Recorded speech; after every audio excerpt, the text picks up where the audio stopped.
Assalamualaikum warahmatullahi wabarakatuh. Perkenalkan, nama saya Mutia Royani, mahasiswi dari jurusan Hukum Ekonomi Syariah semester 7, kelas C, NIM 11820220883. Adapun dalam pembuatan video kali ini yaitu untuk tugas ujian akhir semester atau UAS dalam mata kuliah Etika Profesi Hukum oleh dosen pengampu Pak Teddy Kusuma SEMH pada hari Jumat tanggal 7 Januari 2022. Adapun pembahasan dalam ujian akhir semester kali ini yaitu yang pertama pembahasan mengenai pengertian etika profesi hukum, dan yang kedua pembahasan mengenai penerapan dan pelaksanaan kode etik profesi yang akan saya pilih yaitu profesi jaksa. Pengertian etika profesi atau profesional etik adalah sikap hidup berupa keadilan untuk dapat ataupun bisa memberikan suatu pelayanan terbaik terhadap masyarakat itu dengan penuh ketertiban serta keahlian, yakni sebagai pelayanan dalam rangka melaksanakan tugas yang merupakan kewajiban terhadap masyarakat. Etika profesi ini berperan sebagai sistem norma, nilai, serta aturan profesional dengan cara tertulis yang dengan tegas menyatakan apa yang benar, apa yang tidak benar bagi seorang profesional. Dengan kata lain, tujuan dari etika profesional ini adalah supaya para profesional tersebut bertindak sesuai dengan aturan serta juga menghindari tindakan yang tidak sesuai dengan kode etik profesi. Sedangkan kode etik profesi hukum yaitu kode etik yang mengenai atau membahas para kode etik para profesi hukum, yaitu para profesi jaksa, notaris, advokat, polri, dan juga pengacara. Selanjutnya, saya akan membahas tentang bagaimana penerapan ataupun pelaksanaan kode etik profesi jaksa. Bagaimana mekanisme pelaksanaan kode etik jaksa dalam pasal 1 butir 6 Undang-Undang Nomor 8 Tahun 1981 tentang Kitab Undang-Undang KUH Perdata atau KUHP. Disebutkan jaksa sebagai pejabat yang diberi wewenang oleh undang-undang untuk bertindak sebagai penuntut umum serta melaksanakan putusan pengadilan yang telah memperoleh kekuatan hukum tetap. Berdasarkan Undang-Undang Republik Indonesia Nomor 16 Tahun 2004 tentang Kejaksaan Republik Indonesia, yang dimaksud dengan jaksa adalah penjabat fungsional yang diberi wewenang oleh undang-undang untuk bertindak sebagai penuntut umum dan juga pelaksanaan putusan pengadilan yang telah memperoleh kekuatan hukum tetap serta wewenang lain yang berdasarkan undang-undang.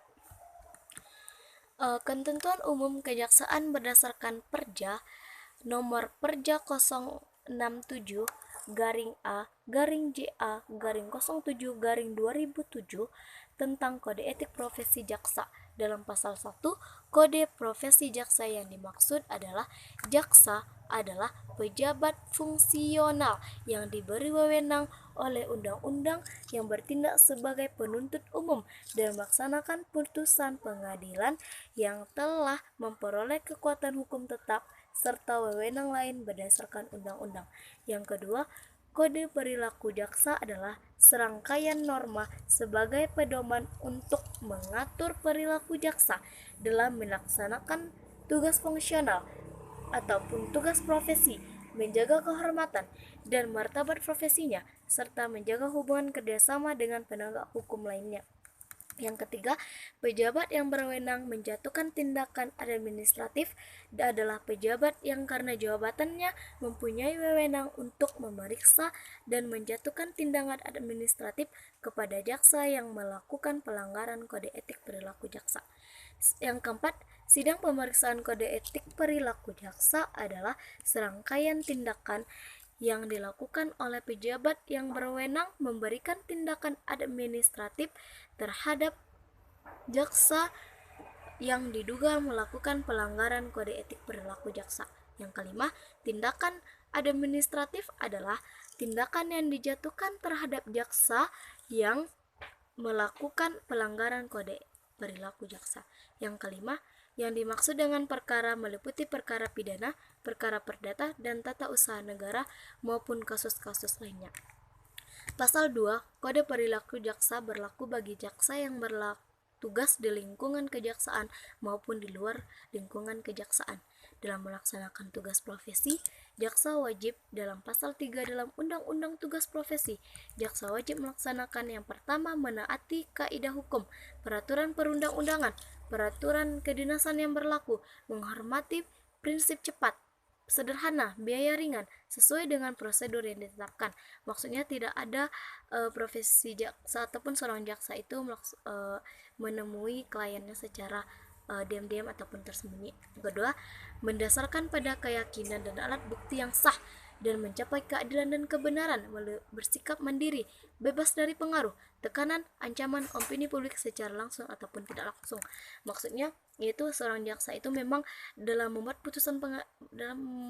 suatu putusan untuk diberikan kepada hakim, dia memang benar memberikan putusan itu sesuai dengan alat bukti.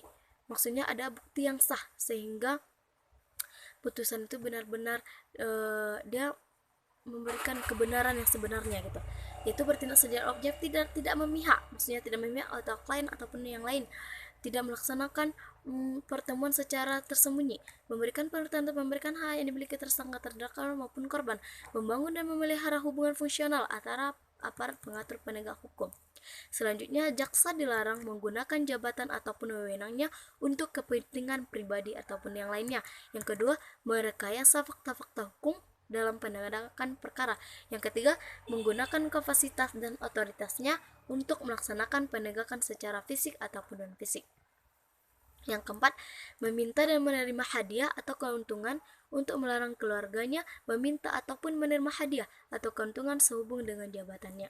Yang kelima, menangani perkara yang mempunyai kepentingan pribadi ataupun keluarga, mempunyai hubungan pekerjaan atau partai atau finansial, mempunyai nilai ekonomis secara langsung ataupun tidak langsung. Yang keenam, bertindak diskriminatif terhadap bentuk apapun, membentuk opini publik, dapat merugikan kepentingan penegak hukum. Selanjutnya, memberikan keterangan kepada publik secara terbatas pada hal-hal teknis perkara yang ditangani. Mungkin cukup sekian video UAS, ujian akhir semester dalam mata kuliah etika profesi hukum. Apabila ada kata-kata yang salah, saya mohon maaf. Inilah tugas saya atas nama Mutia Royani. Cukup sekian. Wassalamualaikum warahmatullahi wabarakatuh.